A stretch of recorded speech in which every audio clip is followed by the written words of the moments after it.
How's it going, guys? Was255 here for Blood Rose Allegiance. Starting off, you will need full Darox and a rock cake, teleports to Falador, a spade, the Falador Shield 3, prayer potions, and a poison weapon. The requirements are level 70 in melee stats. That's definitely required unless you're doing a range method, but I'm going to be showing you a melee one. And I'd recommend the Falador Hard Diaries. The only hard thing about completing that is getting the full Prospector outfit, which I've made a video on anyway. I'll link that one in the description below. You will also need a light source if you haven't completed Making Friends with My Arm, but I do recommend completing that so you always have a fire pit lit. Another thing you can also have that'll help you is the Holy Wrench, which will save you on prayer pots, and stamina potions are also handy because the mole moves around a lot. So for the first part of this video, I'm going to show you where to get the rock cake from. It's just north of Catherby. So you also need to do a recipe for disaster. I should have put that in the start as well. But once you come down this way, you want to go down the mines and then you want to head east. And you want to come to this little bar area here. So you want to look around for the dwarf called Rohak, and when you talk to him, it'll cost you about 100 coins. So the reason you want the rock cake is because it'll drop your health down, and Darox's set effect is to make it so you hit harder when you're at low HP. So once you have your rock cake, feel free to just leave and head towards Falador. The next part of the video will be showing you how to get the fire pit for after you've done the quest. So once you're at Falador, the requirements for the fire pit are 2 mahogany planks, 2 steel bars, 2 EFH salt, I don't know how to pronounce that, F I guess, 300 TE salt, and 50 earth salt. So as you can see here, it brightens up the whole area and you'll be able to see forever, and you never have to replenish that. So once your inventory looks a bit like mine, just make your way over to Falador Park. So as you can see on the minimap here, that's where you teleport in, and then Falador Park is just over to the east. You want to look inside the molehill just to see if anyone else is in there. As you can see, it says no adventurers inside for me, so that means I can go straight in. I do recommend having 2 empty slots as well, as you get the mole parts noted in your inventory, so you can just keep stacking them if you want a longer trip. And it means you don't have to drop any of your inventory slots. So you can see my setup is just basically full melee, and I'm eating down to roughly 2 HP. And as you can see as well on the minimap, I have the arrow, so that's due to the Falador Shield 3.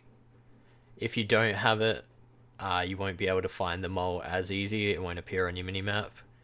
But the area that you do fight him in isn't that big, so it's not too hard to do. And for the first kill, you won't have the tracker anyway because it's part of the requirement. So the Falador Hard Diary does require you to actually kill the mole without the tracker. So as you can see here, I got a little bit unlucky with the poison up until the end, and then I just switched to Daroking him. So a normal kill will be like this. As you can see, my stats aren't great, they're still in the 70s, getting closer to the 80s, and I still profit about maybe $1 mil or so from my full inventory, and the time it takes isn't too long. I'm gonna leave you here and enjoy the rest of the kill. If not, you can just fast forward to the next bit and I'll explain what happens from there. So when inside, the only thing you want to pray against is protect from melee. You can use piety as well, but you will go through your prayer pots a lot faster. I'm gonna drop in some music, so be prepared for that one.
So once you've killed the giant mole and finished your trip, your inventory should look something like mine. As you can see, I've got 35 mole claws and 75 mole skin.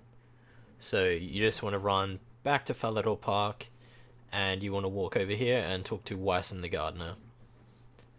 So with your mole parts, what you do is you trade them for bird's nests. You'll get these boxes that you have to go into your bank in exchange for.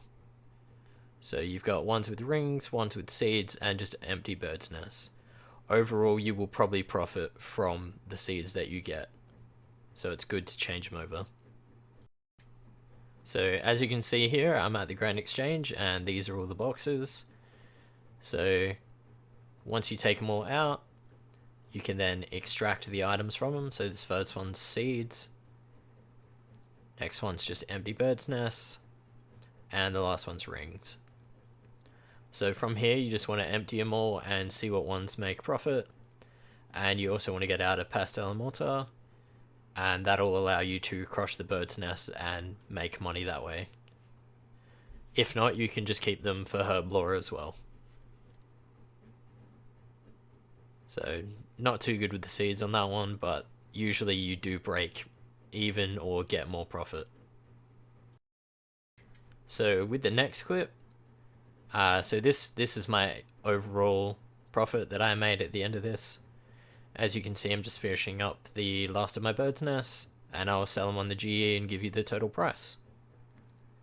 Hopefully this guide has helped you guys, and if you would like to see more in the future, please let me know in the comments below. If I've missed anything, or you know, want more info in a certain thing, you know, maybe like a range method or something like that, please let me know as well. So as you can see here, I'm just finishing off, and you will see all the profit I made from just a singular trip. So not too lucky that time around, but still a decent amount. Another thing to keep in mind as well is your Darox will degrade, so make sure you go to Bob or your player-owned house and get those pieces repaired as well. Thank you guys for watching, and until next time, enjoy.